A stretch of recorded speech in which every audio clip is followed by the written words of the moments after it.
All right, it's Friday. It's a cold winter's evening. Sun's going down. I got my hoe garden. Fantastic. Boom. Friday's video, Get to Know the Northman, talking about life insurance. Last Friday, talked about life insurance from the standpoint of sort of a lowbrow concept of having a policy in place to absolve burying the individual that recently passed, so that the bereaved family, is that the right word? I'm not sure. Anyways, the surviving family has the money, and that they don't have to struggle with finances that will keep them from grieving, or anything can get weird like that. There's money available to the family because of this life insurance policy. It's a very lowbrow way of thinking about it. It's a very sound plan, but there is a higher level to life insurance. It's actually really valuable to us here on Main Street. And one of those, in my opinion, the highest kind of thought process around it would be using life insurance as a mechanism to create an inheritance.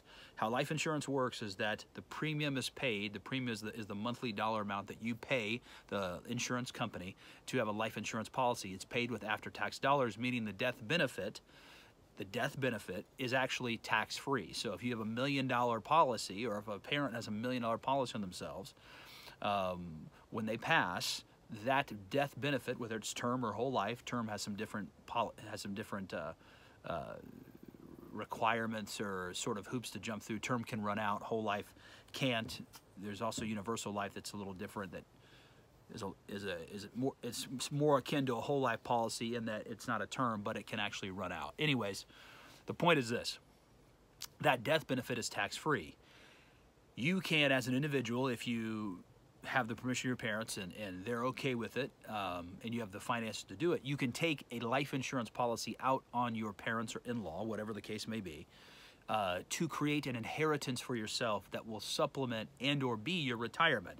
There are two problems with this. First, life insurance in comparison to an investment purchase in the stock market, or even a Roth IRA, or a mutual fund or 401k, is typically more expensive. Now, if you're maxing out a Roth IRA with, if you're married and two individuals are maxing out a Roth IRA, which I think is right around $600 a piece.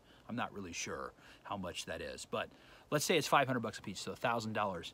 A $1,000 a month policy, can probably net you a fairly good death benefit. The benefit of that is that even though it's expensive, it's the closest thing to a guarantee you're going to get. The downside is, and this is a pretty big downside, it's expensive, and that's the amount you're going to get. Unless you get an increasing death benefit, which it tends to be more expensive, which is a very lucrative concept. A Roth IRA, a mutual fund, and an IRA, 401k, has the possibility of generating for you a greater amount of money for your retirement years than the purchase of a life insurance policy. The life insurance policy is not an investment. It can't, in the great state of Indiana, we're not allowed to sell it as an investment because it isn't, but it is a mechanism or a tool that can create an inheritance. An inheritance is, for the most part, a guarantee. Not necessarily a lot, not necessarily a little, but it is the closest thing to a guarantee that we can have in comparison to a Roth IRA or mutual fund or a direct trade with Wall Street, whatever the case may be, or a direct investment to Wall Street, whatever. That it's really a powerful tool, life insurance, that really generates really wealth for people for generations, especially the individuals that take the most advantage of it that they can, obviously within the confines of the law.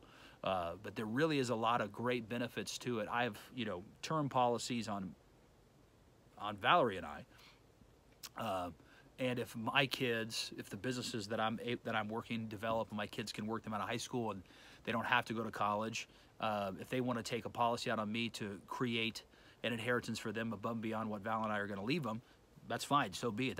That'll be a great idea for them. It will be expensive in comparison to just spending, a couple $100, $500, $600 a month on, an IRA, Roth IRA, mutual fund, whatever the case may be.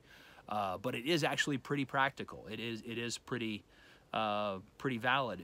A life insurance policy is, think of it like investing 50 cents to get like $1.25, whereas with the stock market, In a Roth IRA, you could invest 15 to 25 cents and possibly get like $1.50. So the over time, the limit is lower typically to get into an investment with like an IRA, traditional mechanism, than a life insurance policy. But again, it's not a guarantee. Whereas, you know, a life insurance policy, as long as you pay that premium and as long as that company doesn't go away, it's going to pay out.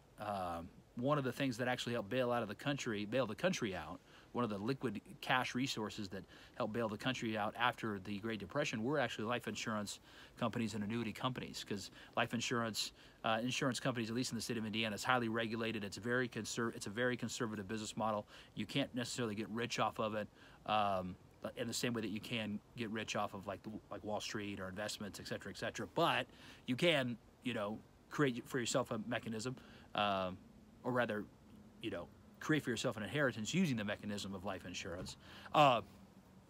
You can get rich with life insurance and annuities if you're selling it. You get enough people to buy from you, but that's something else. But this video, I just wanted to talk about, this is a higher level concept. A lot of people get weird about it. There are two things that are guaranteed in this life. I believe it was Benjamin Franklin that said it: death and taxes. One thing that the wealthy do really well is that they make sure that their generational wealth stays within their family in a generational manner. This is kind of a weird example, but shortly before Epstein died himself, he set up all of his monies and all of his holdings into a trust, I believe, for his son that totaled around $500 million. And to my knowledge, it passed to his son or his heir, whoever that is, with the lowest amount of taxes that could be paid on it.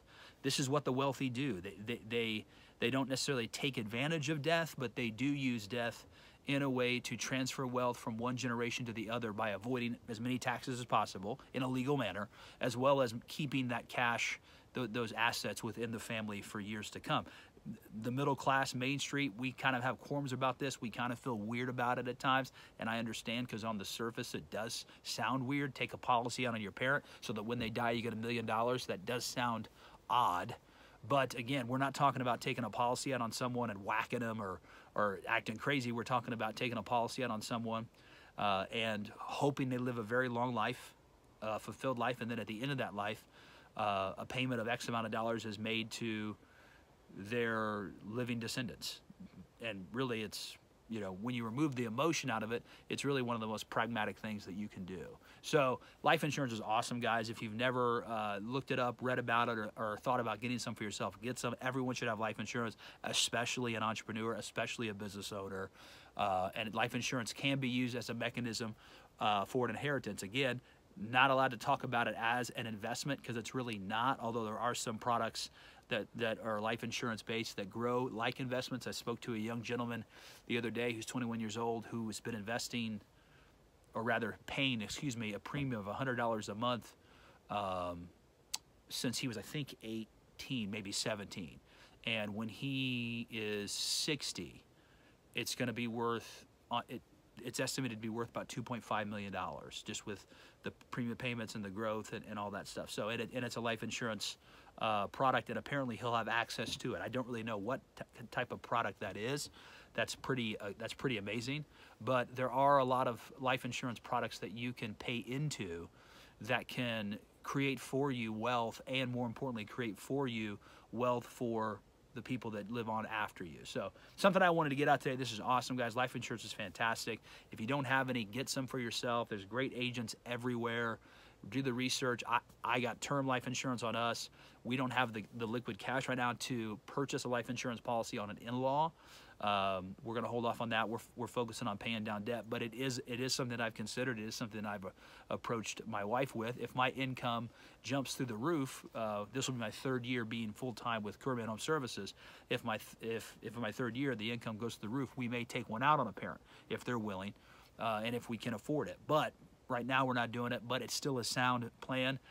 Just got to know it is expensive, and you won't get as much money out of a life insurance policy on a parent or an in-law when they pass as you could out of a Roth IRA or mutual fund or a 401k or direct investment in the stock market.